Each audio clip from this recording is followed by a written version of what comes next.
नमस्कार, आप देख रहे हैं सी न्यूज भारत। मैं हूं आपके साथ उज्जवल सिंह।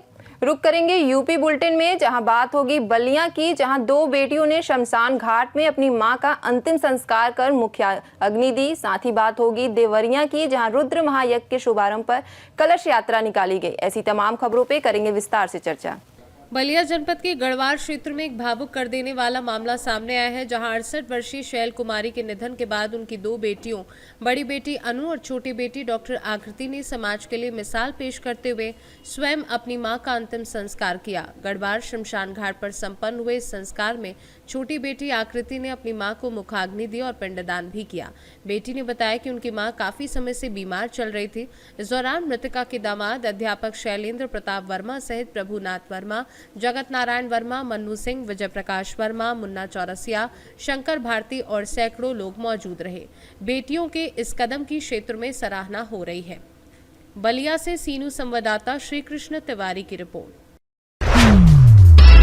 देवरिया जनपद के भटनी क्षेत्र स्थित वैग मिश्रौली में सुख समृद्धि और शांति की कामना को लेकर नवनिर्मित शिव मंदिर प्रांगण से 9 दिवसीय रुद्र महायज्ञ का शुभारंभ भव्य कलश यात्रा के साथ किया गया। गाजे बाजे और वेद मंत्रोच्चार के बीच निकली कलश यात्रा यज्ञ स्थल से डुमरी, पिपरा, जिगनी होते हुए जलपा माई मंदिर तक पहुंची और वहां से पुनः यज्ञ स्थल लौटी, जहां विधिवत कलश स्थापना की गई। इस दौरान जय श्री राम, हर हर महादेव सहित देवी देवताओं के जयघोष से पूरा क्षेत्र गूंज उठा। यज्ञ समिति के अध्यक्ष अखिलेश पांडे ने बताया कि यज्ञाचार्य सत्यजीत, कथावाचक श्यामजी महाराज एवं महेश्वरी देवी द्वारा प्रवचन और कथा का आयोजन किया गया है, जबकि 22 फरवरी को राष्ट्रीय व अंतर्राष्ट्रीय कुश्ती दंगल आयोजित होगा। प्रतिष्ठात्मक रुद्र महायज्ञ की पूर्ण आहुति 19 फरवरी को होगी। सर, ये कार्यक्रम हो रहा है, इस पे क्या कहेंगे? कार्यक्रम तो सब आचार्य जी के माध्यम से ही है और इसी तरह से बहुत संघर्ष करके हम लोगों ने रुद्र महायज्ञ का कार्यक्रम शुरू किया था और भोले बाबा के आशीर्वाद से किसी भी तरह से इसको संपन्न कराने का प्रयास कर रहे हैं। और जनता से सहयोग अपील है कि आप लोग भरपूर समय दीजिए और सहयोग करिए, यज्ञ को सफल बनाया जाए। आज सर, कलश यात्रा में कहाँ से कहाँ तक यहाँ से डुबरी, पिपरा, जिगनी होते हुए ललन चौराहा, जलपा माई मंदिर से वापसी है। क्या शुभ नाम पड़ेगा? अखिलेश पांडे।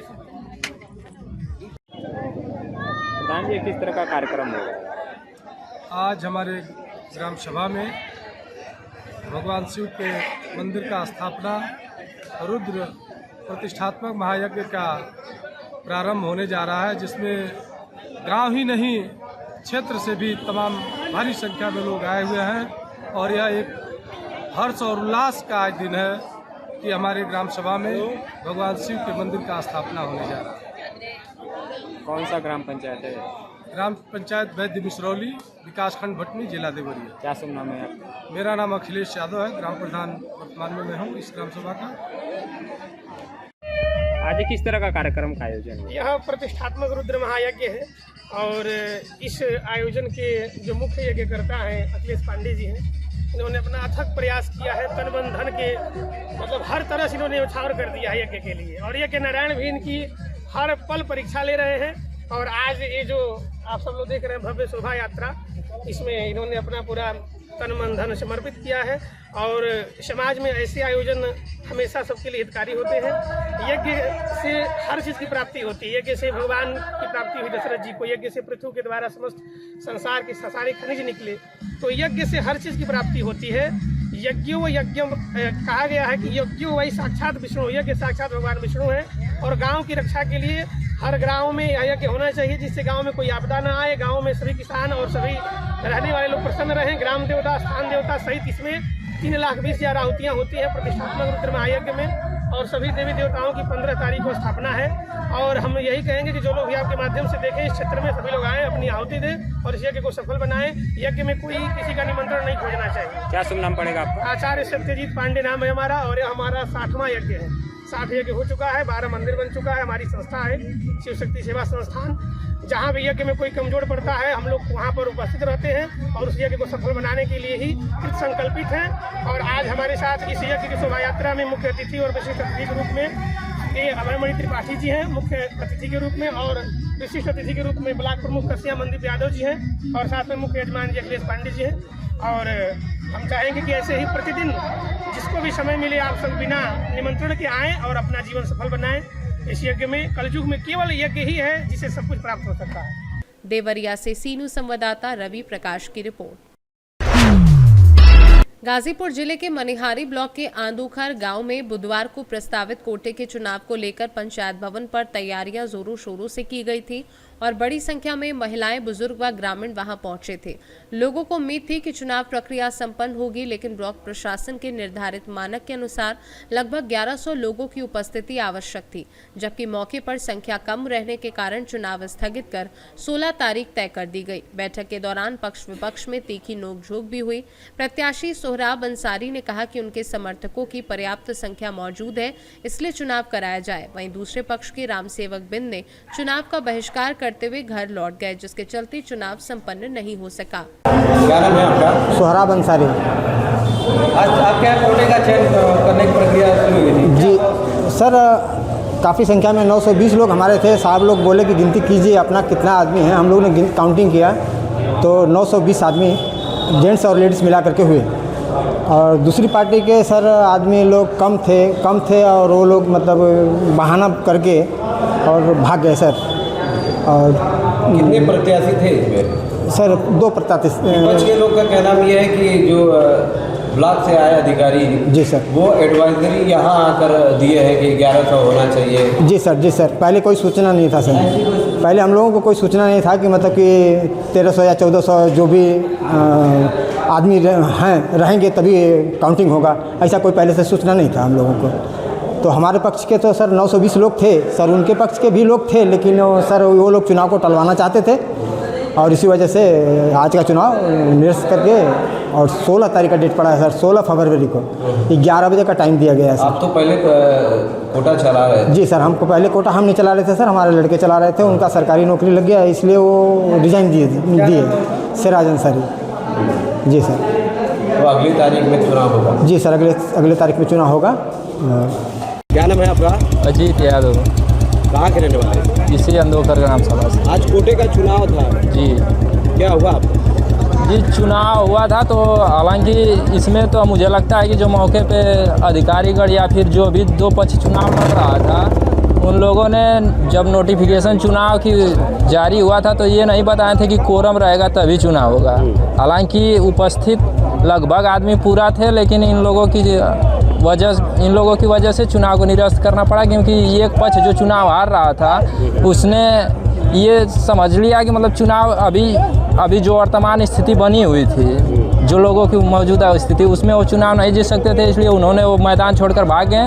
बाकी अधिकारियों पे उन लोगों ने दबाव बनवाया कि चुनाव को निरस्त। भाई दबाव कुछ नहीं बनाया भाई, मुझे अधिकारी बोले थे, कुछ लोगों ने जो कहा होगा उसके बावजूद हो। हालांकि देखिए, अगर उन लोगों ने दबाव नहीं बनाया तो जो मौके पे जितने लोग थे, कम से कम उतने लोगों में तो क्या उन्होंने वोट का क्या सिस्टम बताया था, कितनी काउंटिंग बताई थी? ये नहीं क्लियर किया था। काफ़ी इसमें अनियमितता थी नियमों में, क्योंकि इन्होंने क्लियर नहीं किया था कि 1000 लोग रहेंगे तभी होगा। आपके कहने का मतलब ये है कि अधिकारियों ने यहाँ आकर ये एडवाइजरी जारी की, इस वजह से ये अगर यही काम वो पहले कर दिए होते, जिस दिन घोषणा हुई थी चुनाव को लेकर, तब ऐसा स्थिति नहीं हुआ होता, चुनाव संपन्न हो गया। अगली तारीख कब बताई? अगली तारीख जो कि 17 तारीख को बताई जा रही है, और यहाँ आना होगा प्राथमिक विद्यालय पे चुनाव होगा गाँव के। और उन्होंने क्या लगता है कि रुझान क्या दिख रहे हैं, कौन? हालांकि मेरे कहने से तो होगा नहीं उस दिन, लेकिन अगर आज की स्थिति देखकर बताएं। आज की स्थिति अगर देखा जाए तो जो सोहराब अंसारी हैं उनके पक्ष में चुनाव पूरी तरीके से लगभग 60-40 या आप उससे अधिक ही मान लीजिए कि तो आपके कहने का मतलब है कि सोहराब अंसारी जी बिल्कुल बम्पर मतों से चुनाव जीत रहे हैं, और यही नतीजा उस दिन भी होगा, आप लोग देख लीजिएगा। क्या नाम है आपका? रामसेवक बिंद। आज अंदोखर में गांव में कोटे का चुनाव था जी, क्या हुआ उसमें? जी उसमें सर 2218 वोट चाहिए सर, उसमें उसका आधा मतलब 1110 वोट, हाँ उसे एक ज़्यादा होना चाहिए, नहीं हो पाया, इसके वजह से डेट टार दिया गया और इसमें कुछ संदेह था, इसके वजह से अगली बार धोखा हुआ। क्या संदेह था? संदेह अगला बार मतलब काउंटिंग में गलत का संभावना था, इस काउंट और लाइन पूरा सही नहीं था, उसमें जो गलत लोग बैठे थे, इसके वजह से डेट कैंसिल किया गया और अगला 16 तारीख को चुनाव का डेट रखा गया। ग्रामवासी से क्या अपील करना चाहेंगे? ग्रामवासी से अपील किया जाएगा इसका मतलब अंधोखर ग्राम सभा प्राथमिक विद्यालय पर अगला 16 तारीख को चुनाव का घोषणा किया गया है और वहाँ पर अधिक से अधिक जनसंख्या पहुँचकर, जैसा कि आपने संदेह की बात कही है, तो क्या लगता है मतलब किसी तरह की धांधली हुई थी या हाँ हमारे साथ धांधली हुई थी। और इसके संबंध में शिकायत किया था? जी किया था। कोई क्या कार्रवाई हुई? कार्रवाई इसका कुल मिला जुला कर लेखा सब हमारे समझ में नहीं आया। लास्ट में वो लिपापोती करके सब शांति हो गए और मतलब इस बार कोटे के चुनाव में तो क्या लग रहा है इस बार निष्पक्ष रूप से चुनाव हो पाएगा? जी हमको तो लग रहा है कि नहीं, इस बार अगली तारीख 16 को दी गई है। आप पूरी तरह से तैयार हैं? हाँ जी तैयार हैं और अगला बार मेहनत करूंगा कि आदि। क्या चाहते हैं आप प्रशासन से और अधिकारी में? जी अपील है कि मतलब अगला बार सही चुनाव किया जाए। गाजीपुर से सीनू संवाददाता हसन खान की रिपोर्ट। खबर गाजियाबाद से है, जो थाना कौशाम्बी क्षेत्र में पुलिस ने सर्वे और रेस्क्यू अभियान के दौरान अवैध देह व्यापार का खुलासा किया है। इस कार्यवाही में एक होटल से 11 पीड़ित महिलाओं का रेस्क्यू किया गया। पुलिस के अनुसार मौके से देह व्यापार में संलिप्त 3 युवकों को गिरफ्तार किया गया। गिरफ्तार आरोपियों के नाम राहुल शर्मा, अंकित चौहान और सुनील बताए गए हैं। पुलिस ने इनके कब्जे से आपत्तिजनक सामग्री भी बरामद की है। पूछताछ में सामने आया है कि आरोपी महिलाओं को बहला फुसलाकर और लालच देकर देह व्यापार में धकेल रहे थे। मामले में अनैतिक देह व्यापार निवारण अधिनियम की संबंधित धाराओं में मुकदमा दर्ज कर आगे की कानूनी कार्यवाही की जा रही है। फिलहाल पुलिस फरार आरोपियों की तलाश में है। वहीं रेस्क्यू की गई महिलाओं को सुरक्षित स्थान पर भेजकर आवश्यक काउंसलिंग की प्रक्रिया शुरू कर दी गई है। और क्या कोई विदेशी कनेक्शन भी सामने आया है? ये दिनांक 11 जनवरी को मुखबिर के माध्यम से एक सूचना प्राप्त हुई थी कि थाना कौशाम्बी क्षेत्र अंतर्गत जो सरोवर पोर्टिको होटल है, वहां पे कुछ महिलाओं को अनैतिक रूप से रख करके अनैतिक देह व्यापार उनके माध्यम से कराया जा रहा है। तो उसी क्रम में तत्काल ही उक्त सूचना पर कार्रवाई करते हुए विधिक अनुमतियां प्राप्त करके होटल पर मेरे द्वारा रेड की गई, जिसमें वहां होटल के कुछ कमरों से कुल 11 पीड़िताएं बरामद की गई हैं, जिनसे पूछताछ के क्रम में ये ज्ञात हुआ है कि ये कुछ समय से यहाँ पर रुकी हुई थी और इसमें यहाँ पे जो लोग थे, जिसमें होटल मैनेजर और 2 अन्य लोग मिले हैं, उनके द्वारा तथा अन्य लोगों के द्वारा इनसे यहाँ पर होटल में तथा अन्य जगहों पर भेजकर अनैतिक देह व्यापार का कार्य कराया जा रहा था।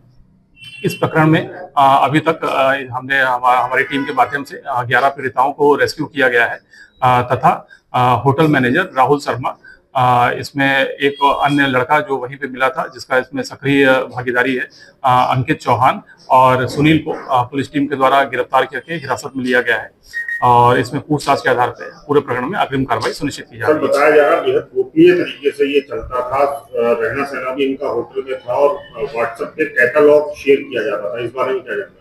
अभी तक की जो जानकारी की गई है और जो पीड़िताओं से भी पूछताछ हुई है, उसमें इनका स्टे यहीं पे होता था होटल पे और फिर यहीं से इनको दूसरे जो कस्टमर बेस्ड डिमांड आती थी उस पर इनको भेजा जाता था और इनसे ये अनैतिक कार्य कराया जाता था। गाजियाबाद से सीनू संवाददाता राजेंद्र चौधरी की रिपोर्ट।